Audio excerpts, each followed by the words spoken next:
Salut à tous et bienvenue sur Sport Plus pour l'événement incontournable des assoiffés de vent, le Mondial du Vent édition 2008 qui se déroule à Leucate dans la belle région du Languedoc-Roussillon. Le Mondial du Vent est organisé depuis 12 ans par le maire de la ville, Michel Py, et l'Office du tourisme de Leucate. C'est devenu le rendez-vous incontournable et international des adeptes du fun. Le vent, le soleil, la mer, les étangs, tout concourt à la pratique de ces disciplines dans les meilleures conditions. Mais surtout en prime cette année, pour la première fois, une épreuve du circuit du championnat du monde de kite, le PKRA, où s'affrontent les meilleurs freestylers et freestyleuses du moment. Le Mondial du Vent, c'est une fenêtre sur les sports de glisse d'été qui mettent l'accent sur le windsurf, le kitesurf, le matériel et puis le sport de haut niveau. Vous l'aurez bien compris, le PKRA, c'est le circuit pro de kite et le spot de Leucate. Le Francky nous réserve donc bien des surprises. C'est avec le freestyle que nous commençons donc cette journée, mais au fait, le freestyle, c'est quoi ?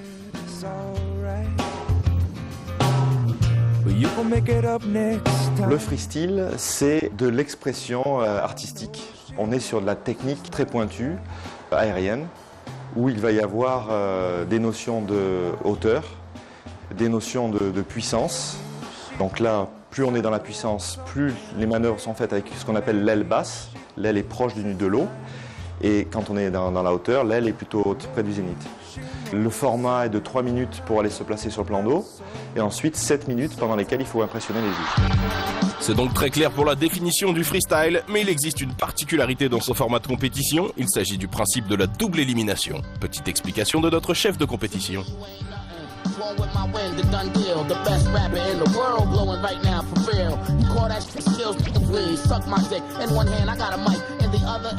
Alors le principe de la simple élimination, c'est un tableau de tennis en fait. On va avoir huitième de finale, quart de finale, etc. Et jusqu'à avoir un vainqueur. Ensuite, à double élimination, on donne une deuxième chance au rider. Celui qui perd au premier tour peut encore gagner la compétition.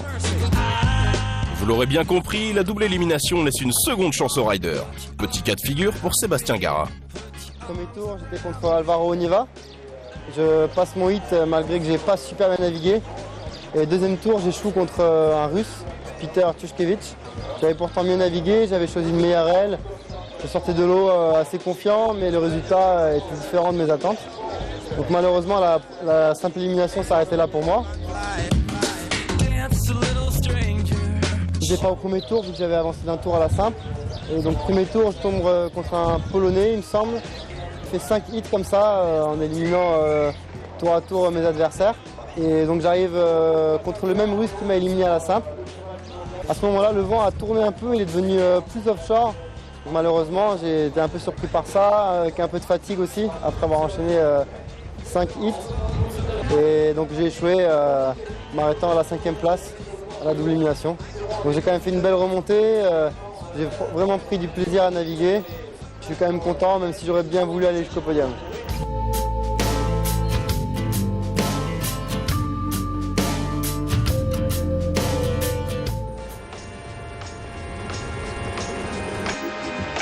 Gisela, ici au premier plan, reconnaissable grâce à sa combinaison bleue, manque quelque peu sa réception sur son premier trick, mais assure ensuite ses prochaines figures.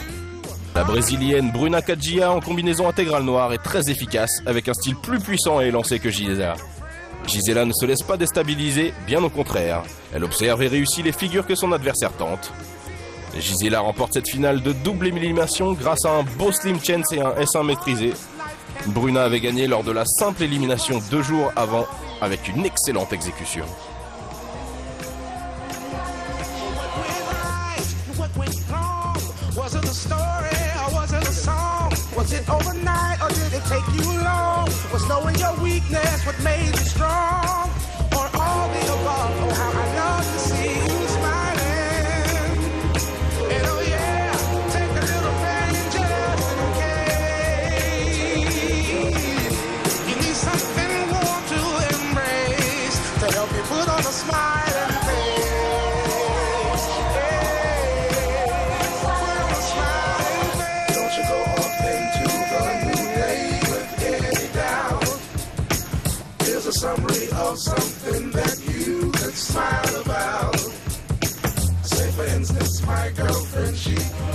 Et c'est finalement la revanche et Gisela monte sur la plus haute marche du podium.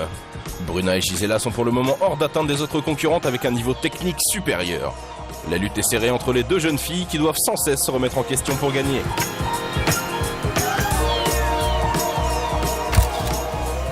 Je m'appelle Gisela Pulido, j'ai 14 ans et je suis 4 fois championne du monde de kitesurf.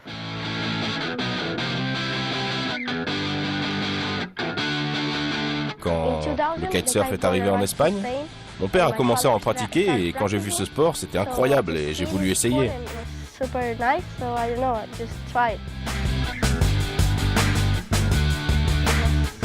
J'avais 8 ans, c'était le 24 juillet et il n'y avait pas de vent. Enfin, quand je dis pas de vent, il y avait peut-être 8 nœuds, pas plus. Et j'ai demandé à mon père si je pouvais essayer sa planche avec sa voile de 7 mètres et son harnais. Tout était trop grand pour moi forcément, mais il a dit ok, j'ai essayé.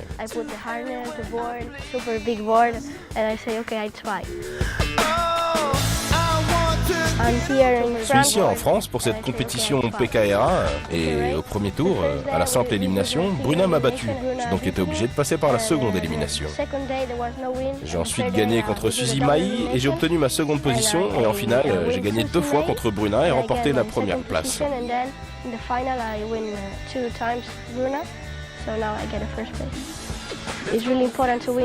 C'est très important pour moi d'avoir gagné ici car si j'avais été deuxième, Bruna aurait eu beaucoup de points d'avance sur moi au classement et le championnat du monde est très serré.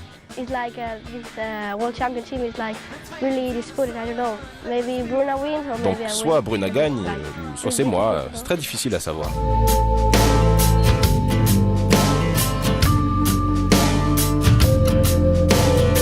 La race, voilà, c'est plus connu par peut-être le grand public parce que ça se fait en voile, ça se fait en windsurf, etc. C'est un parcours où la ligne de départ est perpendiculaire au vent. Donc les riders partent au près. C'est toujours un départ tribord, le bateau comité est à tribord de la ligne. Et puis en général, il y a 3, 4 ou 5 bouées à virer. Il y a 1, 2, 3 tours à faire. Place à l'action pour cette épreuve de longue distance pro-amateur où les 62 kitesurfers ont disputé 11 manches sur 3 jours, soit au total 220 km de ride. Amateurs et professionnels se sont partagés le vent pour nous offrir des images inoubliables. Chez les pros et au classement général de la Coupe du Monde Racing, après 11 manches, c'est Sean Farley qui remportera la première place. Une manche de plus et le français Charles Delot prenait la tête du classement. Ce n'est que partie remise. Sami Ghali est chef juge du freestyle sur le PKRA et score sur la race. Tout comme sa compagne Gina Esteva qui prend la seconde place devant Steph Bridge, très régulière, et Fabienne Dortoli, la française.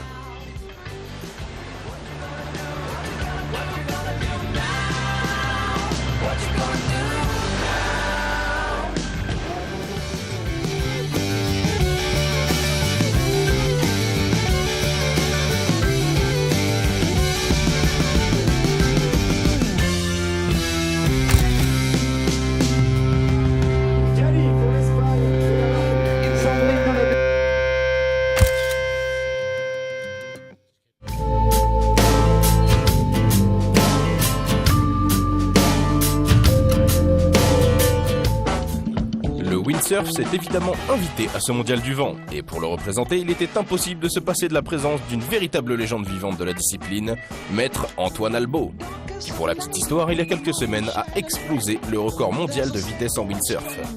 Il a tout simplement dépassé la barre des 49 nœuds, soit plus de 90 km/h, sur le canal des Saintes-Maries de la Mer. Il est à ce jour l'homme le plus rapide du monde à la voile. Mais revenons au mondial pour cette épreuve de windsurf où le vent marin formant la mer a obligé les organisateurs à revoir le format de course. Plus de 5 manches ont donc été courues dans des conditions techniques difficiles, avec un vent de sud-est de 20 à 35 nœuds, avec une forte houle.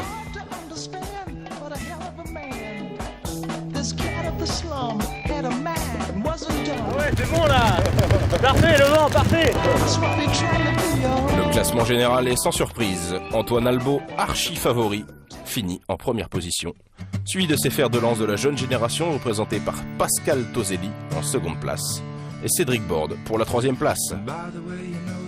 Mais retour au freestyle pour cette dernière épreuve du mondial du vent. Le soleil et le vent sont au rendez-vous pour cette unique étape française de la Coupe du Monde de kitesurf du circuit PKRA. Nous avons rencontré le Hollandais volant Kevin Langery. Je m'appelle Kevin Langery, j'ai 19 ans et je viens de Hollande. Ah, le kitesurf, c'est toute ma vie.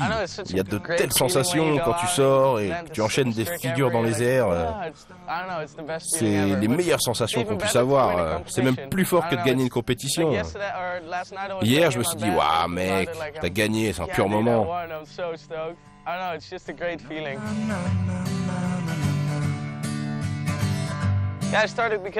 J'ai commencé le kite car j'aimais bien faire voler une aile sur la plage. C'est une passion que j'aime toujours faire et je surfe aussi. Et ça crée une sorte de combinaison entre ces deux pratiques. Et puis un jour, j'ai vu du kitesurf et j'avais vraiment très envie d'essayer. La première fois que j'en ai fait, je me suis levé sur la planche et je me suis dit, waouh, trop fort.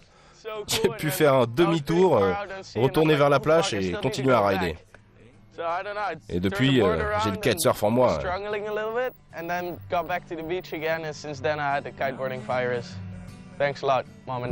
Merci à mes parents.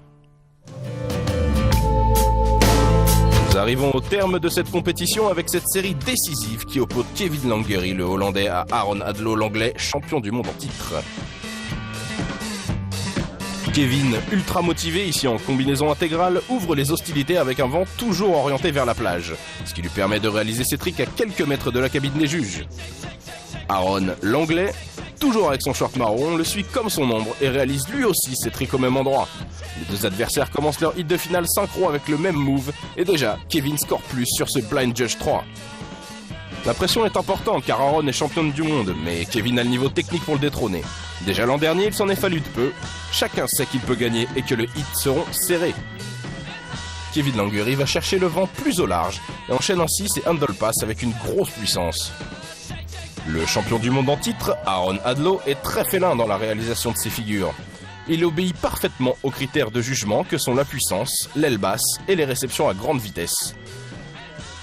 Il est surnommé le chat car il pose dans toutes les positions et ne perd jamais sa planche des pieds, quelle que soit la réception. Il est pourtant moins concentré que son adversaire et moins régulier et il échoue sur certaines figures que Kevin surveille et pose parfaitement.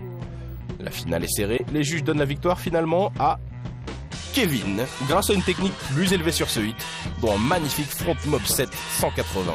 La victoire se joue à 3 juges contre 2.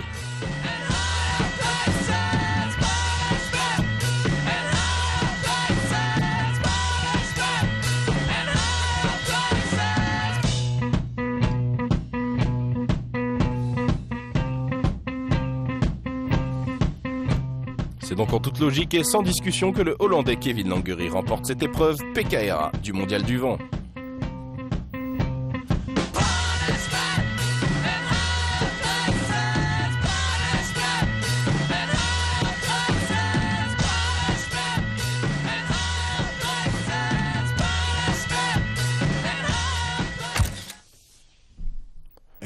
Merci à toutes et à tous d'avoir suivi avec nous ces compétitions du Mondial du Vent version 2008. On vous donne rendez-vous l'année prochaine sur Sport Plus avec les meilleurs riders de la planète. Salut! Before we go any further